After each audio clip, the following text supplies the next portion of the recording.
Finally, on BTE, while you have what undoubtedly and the BTE market you suggest would be a good one, surely, how realistic is it, given that BTE really is a referral fee-driven operation, to make no bones about that, and that the one time, as I understand it, a legal expenses insurer tried to sell a one-off standalone or a standalone BTE product, which involved no referral fees. It was a genuine insurance policy, if you like. It cost £250 and no one bought it. Well, there are two sorts of BTE insurance. There is what I call BTE 1, which is BTE insurance where the insurer actually funds a claim if the insured has a legal dispute. The insurer then funds the claim or the defence. A lot of household insurance has BTE 1 as an add-on, and I hope that this will be extended. A lot of commercial policies have BTE 1 as an add-on, and many small businesses use that, and I hope that that will be extended. The insurance which seems to me to be of much less value is what I call BTE 2, which flourishes at the present time because of the effect of sections 27 and 29 of the Access to Justice Act 1999. Under BTE 2, the insurers initially receive the premium, and then if a claim arises, they sell the claim. I am bound to say that this seems to me to be of much less value to the insured. But it's not the vast majority of BTE that's out there, BTE 2, and removing referral fees, right or wrong, will put a huge hole in the BTE market and will hamper your hopes of extending the use of BTE. Well, I don't agree. I mean, BTE 1 as an add-on to household insurance will no doubt continue. This operates genuinely on the basis of the many paying for the few.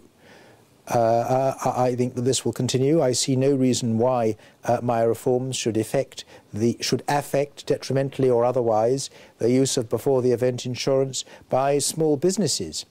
I quite agree that BTE 2 in its present form would be greatly reduced. You won't get BTE insurers selling claims, but since I consider that BTE 2 is of much less use to the general public, I would not regard its demise as being contrary to the public interest.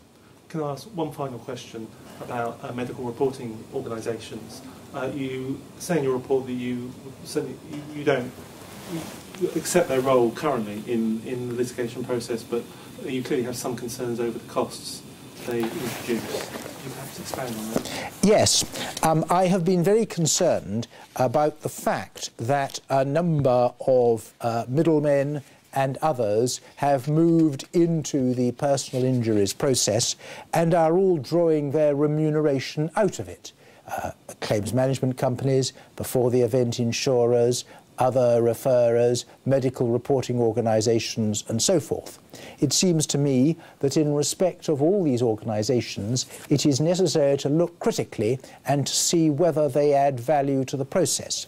In the case of medical reporting organisations, I do accept that on the present evidence they do add value to the process.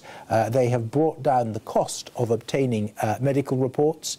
They have negotiated standard fees for medical reports as set out in the MRO agreement, which is summarised in Chapter 22 of my report.